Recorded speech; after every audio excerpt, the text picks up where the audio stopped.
सकारात्मक सोच को आओ सारे भारत में फैलाए,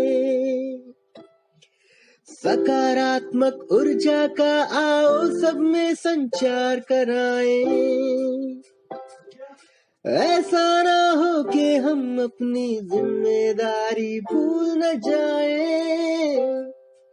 क्यों इंतजार करें हम किसी का, आओ एक मशाल जलाए।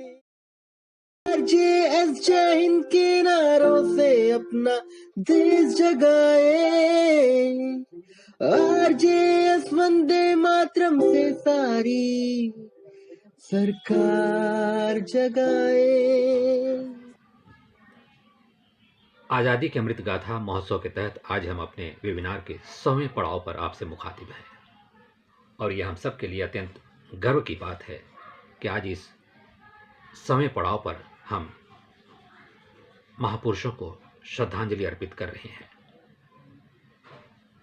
दरअसल एक हफ्ते के दौरान जिन महापुरुषों की पुण्यतिथि होती है, जन्म जयंती होती है, उन्हें हम याद करते हैं। उनके बारे में जानकारी अगर आप भी चाहें तो सोशल मीडिया पर या फिर नेटवर्किंग के ज़रिए हासिल कर सकते हैं, लेकिन बात वो नहीं है। बात यह है कि उचित समय पर उन्हें याद कौन करता है।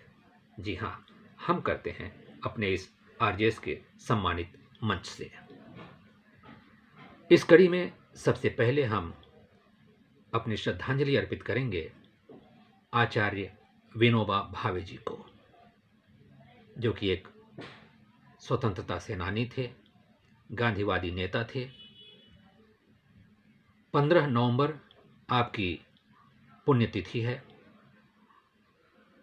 भूदान यज्ञ के लिए आप जाने जाते हैं।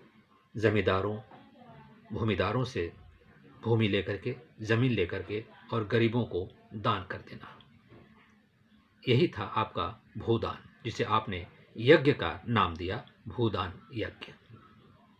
ऐसे महापुरुष को हम अपने मंच से श्रद्धांजलि अर्पित करते हैं। आगे बढ़ते हैं और करतार सिंह सराभा जी को हम अपने श्रद्धांजलि अर्पित करते हैं। 16 नवंबर 1915 को आपको 19 वर्ष की अवस्था में फांसी दे दी गई थी। आप बड़ी ही कम उम्र में अमेरिका में जाकर के अपने देश को आज़ाद करने के लिए वहाँ पर गदर पार्टी की स्थापना की और उसके अध्यक्ष भी थे, और आपके ही पद चिन्हों पर चलने की कोशिश की थी शहीद भगत सिंह ने। हम करतार सिंह सराभा जी को अपने इस सम्मानित मंच से श्रद्धांजलि अर्पित करते हैं। आगे बढ़ें तो हम देखते हैं कि लाला लाजपत राय जी, जिन्हें कि लाठी चार्ज करते हुए अंग्रेजों ने उन्हें मौत के हवाले कर दिया था, लेकिन हाँ, इसका बदला हमारे रणबांकुरों ने ले ली अंग्रेज अफसर सैंडर्स की हत्या करके। इसमें भगत सिंह, चंद्रशेखर आजाद, राजगुरु, बिस्मिल, इन सब का महत्वपूर्ण योगदान रहा। हम अपनी श्रद्धांजलि अर्पित करते हैं। और आगे अब 14 नवंबर पंडित नेहरू, जी हाँ, चाचा नेहरू की जन्म जयंती है। इस अवसर पर बच्चों के प्रिय चाचा और भारत के पहले प्रधानमंत्री पंडित जवाहरलाल नेहरू जी को हम अपनी श्रद्धांजलि अर्पित करते हैं। बताते हैं कि ये 9 बार जेल जा चुके थे।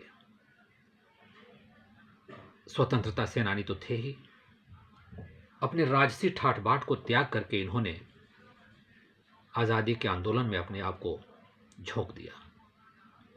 लेकिन हाँ, जेल में भी रहते हुए इन्होंने लिखना पढ़ना अपना छोड़ा नहीं।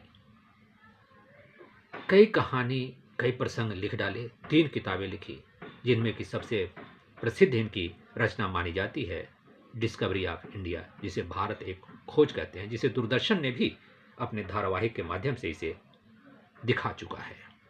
हम उन्हें श्रद्धांजलि अर्पित करते हैं। इसी कड़ी में वरिष्ठ पत्रकार अरुण खरे जी हमारे बीच नहीं रहे। पत्रकारों के बीच निर्भीकता से अपनी बात कहने वाले और इनकी जो एक पुस्तक थी जिसका कि विमोचन हुआ था अभी कुछ दिन पहले, स्मृतियों के आईने में, इस बहाने भी आप याद किए जाते रहेंगे क्योंकि ये बहुत ही नज़दीक की घटना है, नज़दीक की बात है। आज की प्रतिस्पर्धी दुनिया में अपने आप को स्थापित कर लेना एक बहुत बड़ी बात है और ऐसे ही जुझारू पत्रकार थे अरुण खरे जी। इनके बाद हम अपने आकाशवाणी में आपको लिए चलते हैं जहाँ की हमारे कश्मीरी उद्घोषक थे उपेंद्र खुशो जी।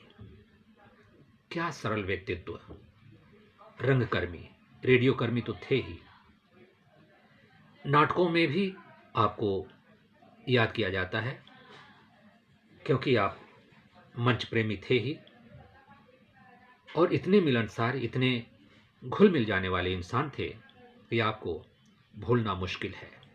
आज हम अपने इस आरजेएस के सम्मानित मंच से आप सबको श्रद्धांजलि अर्पित करते हैं और हम ईश्वर से प्रार्थना करते हैं कि आपके परिवार को इस दुखद घड़ी में भगवान धैर्य दे, सब्र दे।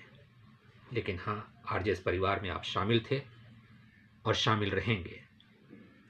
इन्हीं बातों के साथ हम अपने इन महापुरुषों को श्रद्धांजलि अर्पित करते हुए अत्यंत गौरव महसूस कर रहे हैं। बहुत बहुत धन्यवाद। जय हिंद, वंदे मातरम। आरजेएस जय हिंद के नारों से अपना देश जगाए, आरजेएस वंदे मातरम से सारी सरकार जगाए।